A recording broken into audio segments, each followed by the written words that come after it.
Oh, it was an amazing time just as an experience. It was extraordinary because it was all on location in a little town in the Berkshires, South Egremont, Massachusetts, somewhere near Great Barrington, and we all lived in a little hotel called the Egremont Inn, which was referred to as the Egg, and it was kind of like. I was nothing I'd ever experienced before because I'd never been on location like that with no, as it were, no surveillance or no nothing. We were just there, and had a wonderful anarchic feel to it. I'd only been in the business 10 years. I was 27.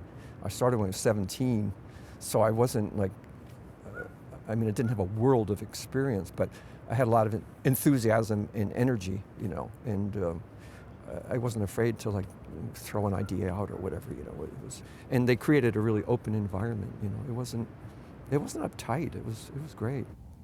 I realized how alone I was in that film, entirely. And of course there was only one other female on there, that was the script girl. I was just surrounded by men.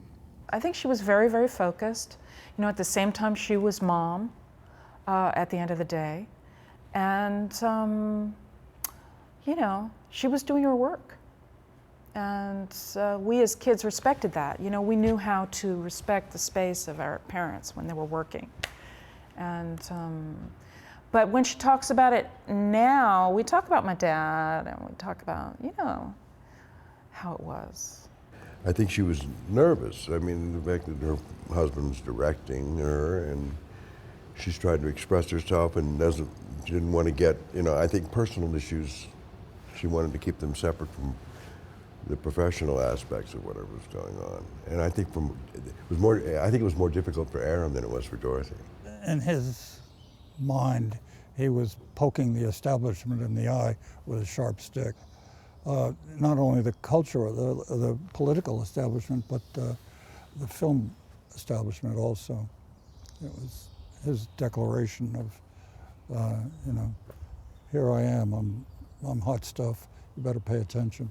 Clearly, film was changing, and the attitudes of the money people towards the way films could be made. Some people were in and some people were out. And tastes were changing as well about the kind of movies that certainly the studios wanted to be making at the time. It was so extreme, so brave. It was very, very brave to do that film at that time. And I'm glad they did, because it was really refreshing. First of all, I was beginning to see that ordinary people, or people that I knew, could actually make movies, because until quite shortly before that, I thought they were made by mythological creatures in California, not, actual people who had apartments and wives and kids and things. And it turned out that that's not what it was. It was that anybody could do it if they were good at it.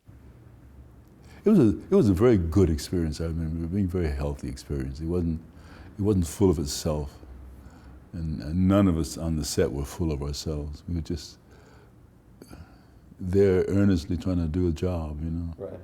It was a little bit anti-establishment. Like Vinnie Delaney, the gaffer, most of the crew guys were had reputations, but because they were good, but they were difficult because they wouldn't do stupid stuff. And there was guys like that. It was really a group of great, really hardworking, creative, no bullshit people. They were there to make something special happen. And Gordon had worked with these guys, knew them really well. It was I'm pretty sure it was his first feature. I was shooting for this company, commercial work, and I got this request to send over some reels. They were looking for a DP to photograph a movie. Very thin information on this thing, but at any rate, so I sent over a few reels, and I really didn't want to do it. I was sort of preoccupied with comfort of shooting commercials at that point and making some money for my family. Can you imagine what an education it was to be the operator for Gordon Willis and just sit behind look through the eyepiece and just watch him while he did all this stuff? My father let me sit on Gordon Willis's chair and look through his viewfinder, which was extremely influential experience. To see how a shot was composed by him and to see what the lighting was like was into my young brain. A very powerful thing. Everything about it. I mean, the lighting from the top and all that stuff. And when he did it, you thought, oh God, that, of course. Why didn't anybody ever think of that before? But you know, nobody ever did. You look at any other movie before that, and you can always see a shadow over here, which means the light's over there, or a shadow there, which means the light's there. The light is never where light actually is, and he just did it.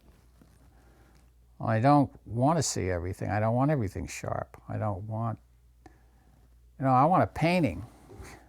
I think there should be distance between an audience and what they're watching on the screen. I don't want reality.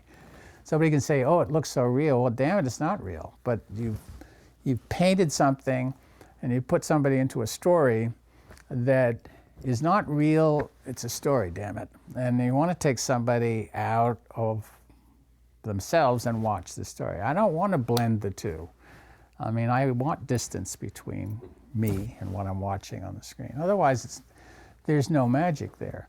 Because of what Gordon has shown me, and the size of the crew, everything was small, and it was contained, and it was kind of beleaguered, being beleaguered by the forces that the police and everybody in Great Barrington. There was a feel like we were a little fort that was moving around. And There was nothing movie about it, except the cameras, And Aram, I think it was his first time out as a director.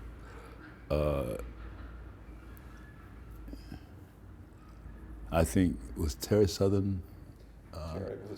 He was around a lot. Well, Terry and Aram were best friends, and they met in the south of France after the war. They met in France after the war, probably 1949, 1950, on the GI Bill. My father was scoping out the room and, seeing who else was in this class. And he noticed Terry immediately. Terry was wearing a light blue and white seersucker suit.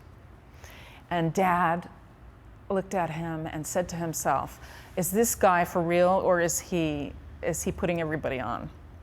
And of course he was putting everybody on. My father would be recognized by others as like, who is that guy with the sunglasses, with that other guy with the sunglasses?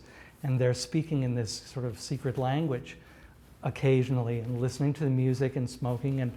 And so they really had a great repartee, Aram and Terry. I mean, Terry was superstar, and it was hard for him. They were all out, Terry and Dad, they were not, they pulled out all the stops. And they were not self-conscious at all in making this film. They were not thinking about what other people would think. They were not calculating. My father, that was a big word with him. He was sort of anti-calculation in the sense of business, that you have to be an artist, be an artist.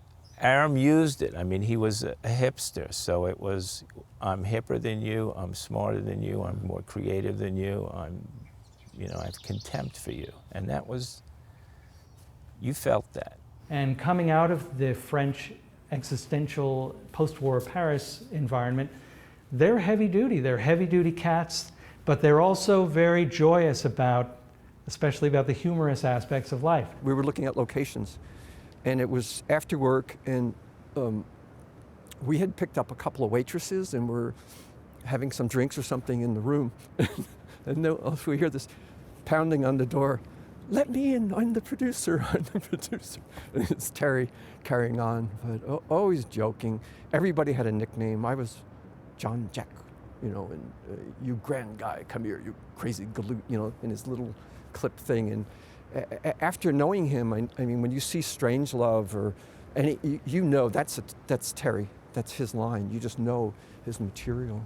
Yeah, he used to come to the cutting room with me and Walter Rappaport, my assistant, with a six-pack of Heineken, and yeah, he was nice. But Terry was, it was like you couldn't catch, he was like a butterfly, you could never catch him. He was always kidding. He's naughty, very naughty, fun. I'm going to sleep about 12 o'clock at night, I guess it was, and I hear he's got this little Alfa that he drove around, and I hear the car pull up and one door open and then slam, and I hear him come in the thing, and I go up the steps and down the hall of the room, the door shuts, and the car is still running outside. So I said, well, he's in, must be picking up another bottle or something. No, 10 minutes, 15 minutes, car's running. I thought, shit.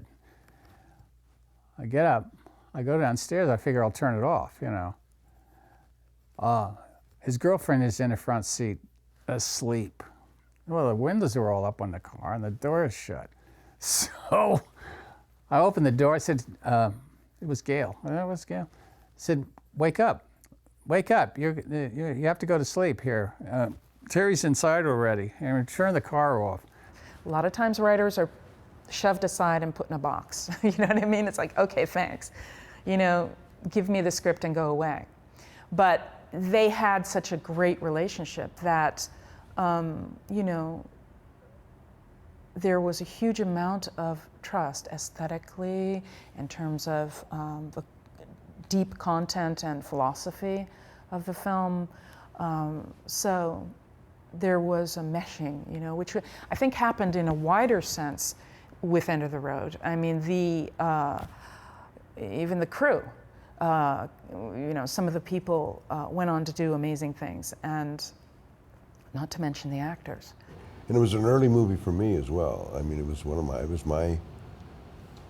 my second movie, I think, yeah. And I was still very intimidated by the camera. You know, people say love the camera and don't let it be an obstacle. But for me, it is. It gets in. I'm working with another human being, and suddenly this machine is in the way.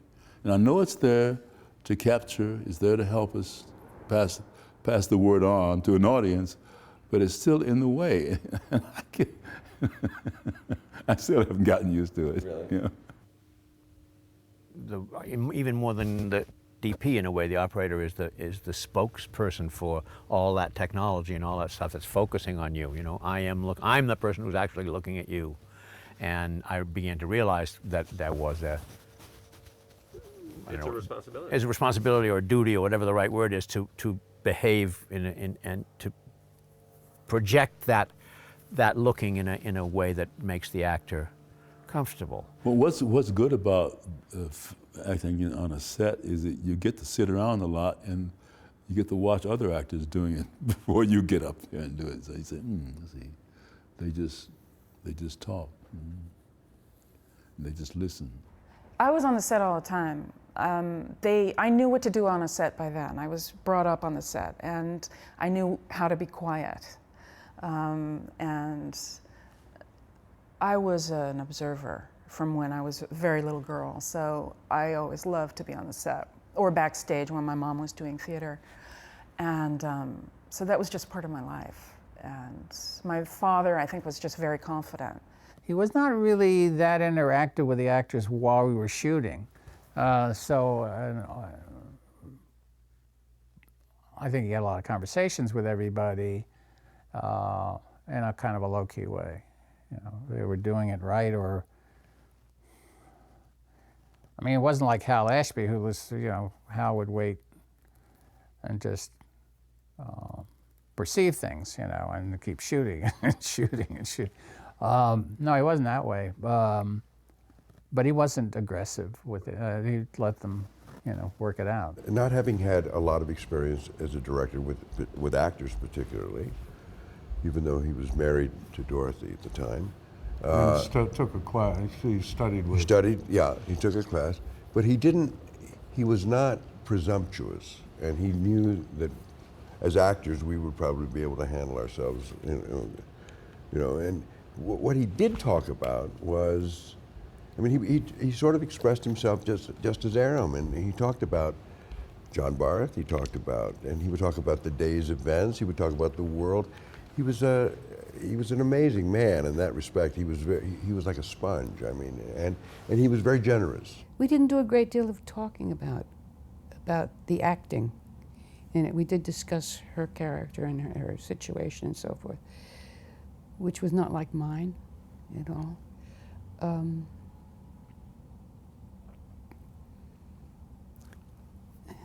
He was very good with the actors. I mean, he really. I was pleased to watch him working. They respected him so much, and he was very judicious in his choices in his choice of interfering with them in any way. He chose these actors, and he trusted them. Both of us were concurrently doing shows in New York. I was rehearsing, and you were playing Falstaff, and I was rehearsing a new play at night. So we would drive in, Right. or be driven in after a day of shooting and go and do whatever. I used to make up in the car. Yeah, I remember that. And make up in the car, you know, on the way down the Taconic down to the New York Shakespeare Festival. Arrive, go and jump in my costume, do the play, get back in the car and drive back up to Great Barrington to wake up at 5 in the morning and start shooting. I documented that.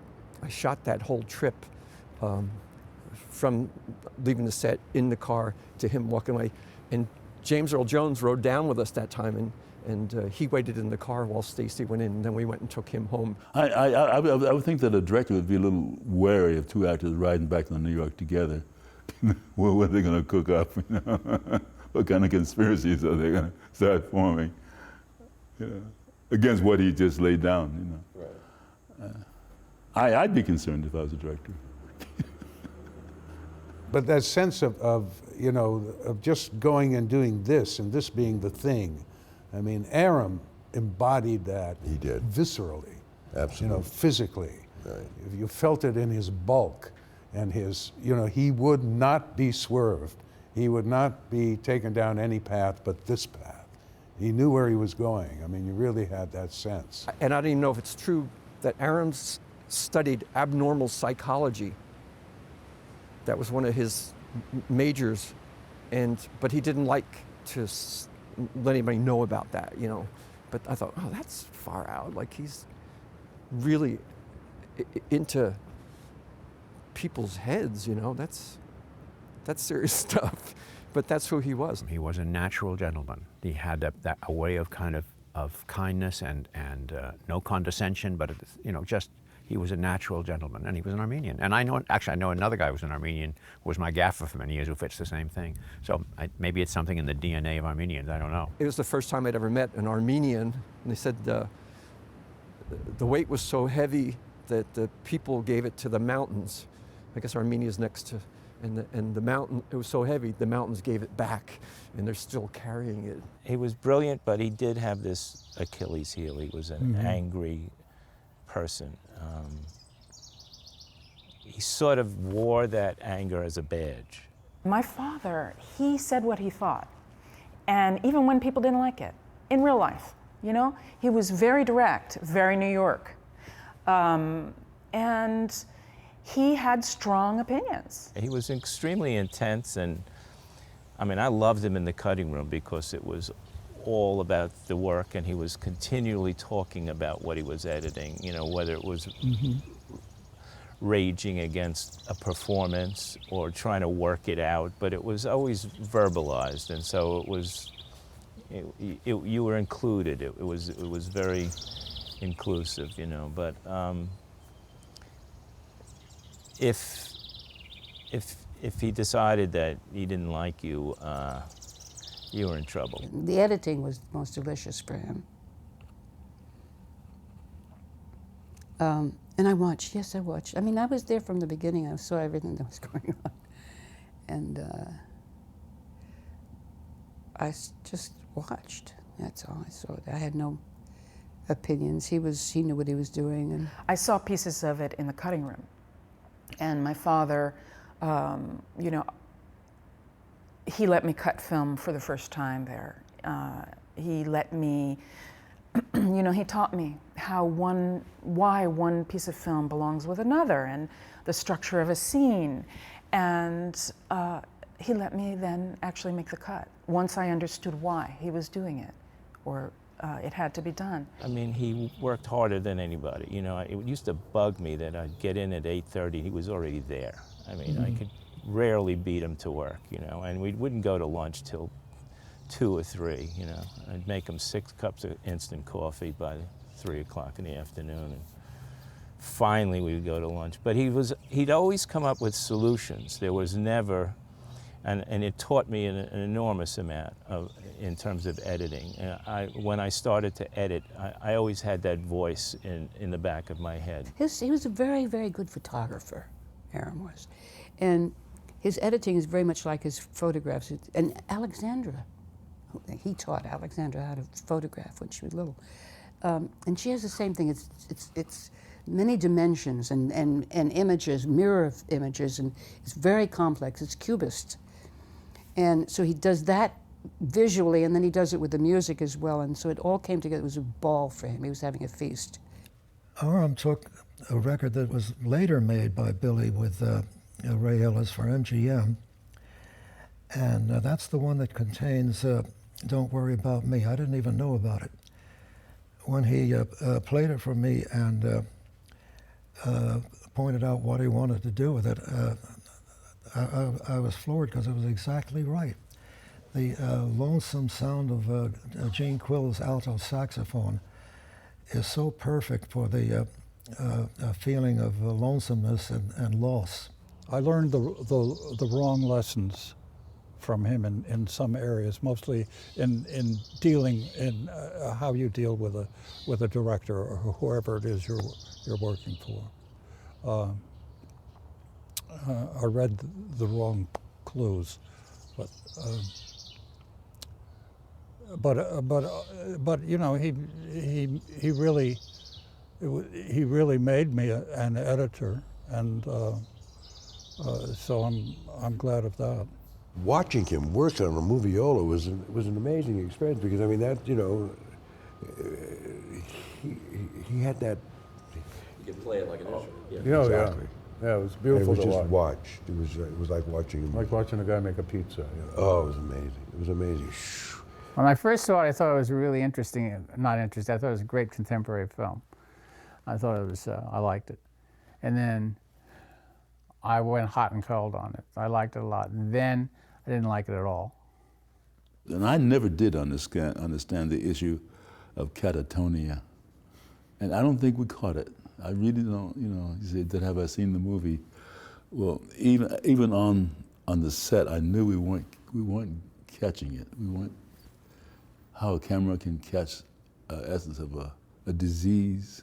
I haven't looked at the film for at least a year, partly because it's very painful sometimes to watch it, and I'm still gripped by the emotion that the movie has. It's a very powerful film, I think, because I still feel the tug that I did the first few times that I watched it in process and in a complete form. I did feel that I wished that he had not had so much of the chicken, the sexual act with the chicken. A little of that would go a very long way. I thought cutting back to it again was excessive. I mean, Dr. D is showing the kid around once he comes out of his basic state of catatonia, and this is what we do here. Opens the door, and there's this naked man, and this patient turns around, he's got a chicken. And it's implied that, well, he's in love with chickens. I spoke once with the Steve Keston, the production manager, and he said that chicken screwing scene, the way he would defend it for the MPAA was that this was acting out. Everyone was acting out in the 60s, and that this was a particular kind of acting out, just as others, you know, someone's into assassination, someone else is into being hoisted up as a ballerina. well, this guy is into chickens. But his point was that it was a time when there were extremes. I think that the X rating came a lot from the chicken scene too. Not just the abortion, but the chicken scene. It was rated X, but X meant 16 years old at that time, which wasn't as tough as it sounds. So it's not as tough an X as it would be today, in a sense. And obviously, I think it affected distribution, but on some level, it was good for the movie. On some level, it was good for the reputation of, you know, the artists involved, because there was intense curiosity when it came out. X didn't mean pornography. At the time, X was, you know, even more sort of unknown criteria what was causing it to be the X, but it could be political, probably could be the religious. It could be, you know, blasphemous. That the guy on the cross could be, you know, some reason. But a lot of people thought it was political. Aram thought it was political. The fact that it had such an anti-Vietnam sentiment throughout, the fact that the American flag it's ambiguous, the imagery about the flag that Horner, you know, tries to keep off the ground and keep it clean. There's an ambiguity that makes people uncomfortable. By the way, Life magazine apparently loved End of the Road so much, it soured it for everybody else. I mean, they came out with knives after that review came out. They loved it. And they suspected something was up, you know? Who paid for that one? I don't know what was going on. 9 pages in Life magazine, that's hard to explain. Because it was, even then, it was a small movie, really. It was, you know, made for very little money. When I talked to Aram about it in the mid-'80s, he said that it was Pauline Kael who was very upset about the Life magazine article. And that Pauline said, whose life to tell America which films to go see? That's our job. I think even beyond just sort of precluding what the critics wanted to, you know, say, I think it was also endorsing a film of this nature for the public. Life magazine endorsed, it was an 8-page spread. It was a huge endorsement, and then people went to see it, and whoa, they were very upset. I don't think Aram really gave a damn, because he knew what he had done, and he didn't have much respect for people who didn't agree with him, I guess. He never complained about it, and what pleased him, I guess, was the fact that he had done just what he wanted to do, and that it had been accepted by the people that he respected. It's a film that can be seen from many angles. And I think Dad and Terry can't really be nailed down as some of the critics tried to do ideologically, right? Because actually, you know, as I said, my father was anti-ideological. And he believed that ideology results in the abuse of power, almost always. And it's something that I've seen in my career at the end. You know, I lived through the end of the Soviet Union, living in Moscow, and so many things where I've seen ideology turned against people, no matter where it's coming from, right and left. Very few people came to see it, except my parents, who came in a bus from Leisure World with about 40 of their friends. Oh! I don't think my mother ever mentioned it. Well, I had a very similar experience with my parents. I mean, in the film community, I think it was a very popular, it was very, well, it was an object, a curiosity object too. I mean, everybody was fascinated with it. But with my family, with their friends, people in Texas and the Midwest, the general public at large, they didn't respond that way. College kids found out about the movie. I guess to some degree, they knew about the book. And it became a big thing for students to form carpools from all the metropolitan area and drive into New York on a weekend to see End of the Road. And that kept it going for quite a while. I think movies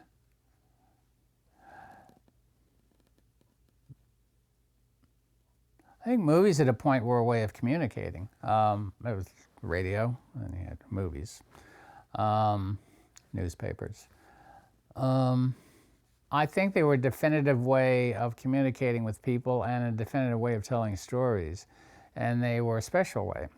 I know when I was growing up, which was a long time ago, but going to the movies was a wonderful experience. I mean, these magical places you go, and they were a special way for people to reach out and get something else, take in something. Now, movies aren't so special. In fact, it's like wallpaper now. It's coming out. It's at a rate which is, you know, it's like wallpaper. It's true. No more entertainment now in grosses and so forth. That's why End of the Road was showing in special theaters for so long. It still is. Yeah, I think that's true. What can we think of today that matters in that way? I don't know. Doesn't come to mind. Yeah, I just wish Dad was here to talk about himself and, you know, his motivations himself. You know. It was unusual. It wasn't the typical show, you know, where you go in and there's certain things have to come together for that kind of camaraderie to happen. You know, yeah, absolutely. Yeah, I'd say it was downhill from there in terms of like an amazing experience. Yeah.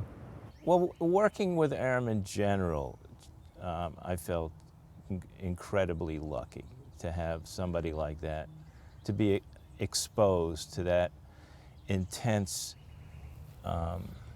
experience of like creative dynamo, you know. So it influenced me tremendously. Joy is not the right word, but well, no, almost, you know, something like that. I mean, everybody was together, and everybody was had the feeling that they were involved in something, in some kind of, what's the right word? I don't know, almost social activity. That the filming was a kind of social activity more than it usually is. I mean, there always is filming is a certain aspect of that, as sure you know, but there's far more so than in most other cases. End of the Road is interesting historically because the crew of End of the Road is the crew of The Godfather, you know, but, mainly because Francis came to Aram and said, I'm making The Godfather. You got any recommendations? I'm just grateful that I had the opportunity to work in the 70s with a lot of great people who were so giving, just let me do what I felt like doing. I was very grateful for that. I mean, there were so many good people making movies and interesting people.